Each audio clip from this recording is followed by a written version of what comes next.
నమస్తే, తిరిగి వార్తలకు స్వాగతం. కోడి పందాలను ఆకర్షించేందుకు ఈ సంవత్సరం నిర్వాహకులు ప్రత్యేక బహుమతులు తణుకులో ప్రకటించారు. మొత్తం 9 పందాల్లో 5 పందాలు గెలుపొందిన విజేతలకు బుల్లెట్ వాహనాన్ని బహుమతిగా ప్రకటించారు. ఈ సందర్భంగా అత్తిలికి చెందిన దాసం ప్రసాద్ 5 పందాల్లో గెలిచి బుల్లెట్ను కైవసం చేసుకున్నారు. అత్తి రైల్వే స్టేషన్ రోడ్లో గల బాలాజీ వెంకటేశ్వర వారాలయంలో గల అయ్యప్ప దీక్ష మందిరంలో మకర సంక్రాంతి సందర్భంగా విశేష పూజా కార్యక్రమాలు నిర్వహించారు. ఆలర్చకులు వాడపల్లి సత్యనారాయణాచార్యులు, వల్లి వెంకటేష్, సూర్యతేజ్ ఆధ్వర్యంలో పూజలు నిర్వహించిన అనంతరం మకర జ్యోతి దర్శన కార్యక్రమాన్ని నిర్వహించారు. పెద్ద సంఖ్యలో భక్తులు ఈ కార్యక్రమంలో పాల్గొన్నారు. ధనుర్మాసం సందర్భంగా తణుకు వెంకటేశ్వర వారాలయంలో భోగి రోజున సాయంత్రం గోదాదేవి కళ్యాణాన్ని ఘనంగా నిర్వహించారు. దేవాలయ అర్చకుడు సత్యనారాయణాచార్యుల ఆధ్వర్యంలో స్వామివారి కళ్యాణం జరిపారు. పెద్ద సంఖ్యలో భక్తులు పాల్గొని కళ్యాణాన్ని తిలకించారు.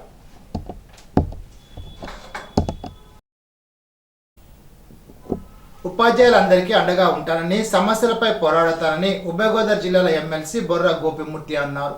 అత్తిలి మండలం లక్ష్మీనారాయణపురంలో సోమవారం రాత్రి నిర్వహించిన నేతాజీ ఎంప్లాయీస్ యూనియన్ కార్యక్రమంలో ఆయన పాల్గొన్నారు.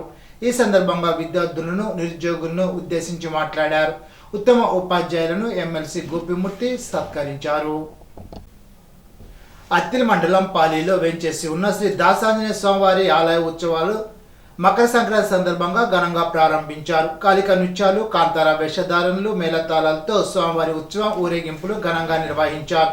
పాలి, నత్తారామేశ్వరం, జిత్తిగా, మల్లిపూడి ప్రాంతాల నుండి భక్తులు అధిక సంఖ్యలో తరలి వచ్చి స్వామివారిని దర్శించుకున్నారు.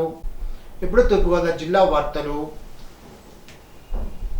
జిల్లాలో సంక్రాంతి సంబరాలు వైభవంగా జరుగుతున్నాయి. ఇందులో భాగంగా జిల్లాలో కేసావరం గ్రామదేవత ముత్యాలమ్మ తల్లి జాతర ఉత్సవాల్లో హైదరాబాద్ కూకట్పల్లి ఎమ్మెల్యే మాధవరం కృష్ణారావు పాల్గొన్నారు. ఈ సందర్భంగా ఆయన మాట్లాడుతూ ఆంధ్రప్రదేశ్లో సంక్రాంతి ఉత్సవాలకు రావడం తనకు ఎంతో సంతోషాన్ని కలిగించేసిందని అన్నారు. కార్యక్రమంలో గ్రామ సర్పంచ్ నాని రామకృష్ణ, బీజేపీ జిల్లా అధ్యక్షుడు నాని తాతాజీ, ఉత్సవ కమిటీ సభ్యులు పాల్గొన్నారు.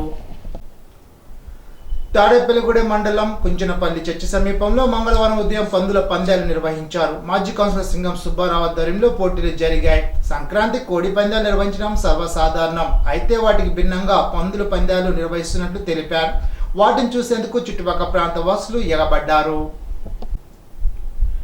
వీరవాసర మండలం మచ్చబురిలో మద్యం మత్తులో మనవడు చింత నాగరాజు హత్య చేసిన తాత ఆదినారాయణను సోమవారం అరెస్ట్ చేసినట్లు నరసాపురం రూరల్ ఎస్ఐటి వెంకట సురేష్ తెలిపారు. శనివారం రాత్రి మద్యం తాగి తాత మనవడు మిగిలి ఉన్న మద్యం బాటల కోసం గొడవ పడ్డారు. ఈ వివాదంలో తాత మనవడిని చాకుతో పొడి చంపిన విషయం విదితమే. సోమవారం ఆదినారాయణను న్యాయమూర్తి ముందు హాజరుపరచగా రిమాండ్ విధించినట్లు ఎస్ఐ తెలిపారు. ఇప్పుడు ఏలూరు జిల్లా వార్తలు. ఏలూరు జిల్లా నూజివీడు పరిసరాల్లో బసవేశ్వరరావు, చిన్న కోటేశ్వరరావులు గంగిరెద్దులు ఆడిస్తూ జీవనం సాగిస్తున్నారు. వారు ఏసియన్తో మాట్లాడుతూ తరతరాల తమ జీవనాన్ని ఏ పలకలు గుర్తించలేదని అన్నారు. పూర్వం ప్రతి పండుగకు పళ్ళు, పలహారాలు, నగదు అందించి ఆదరించేవారని అన్నారు. ఈ కళకు ప్రోత్సాహం లేదని వాపోయారు. అంతరించిపోతున్న పురాతన కళను ఆదరించాలని కోరుతున్నారు. ప్రభుత్వాలు గుర్తించి సంక్షేమ పథకాలు అందించాలని కోరారు.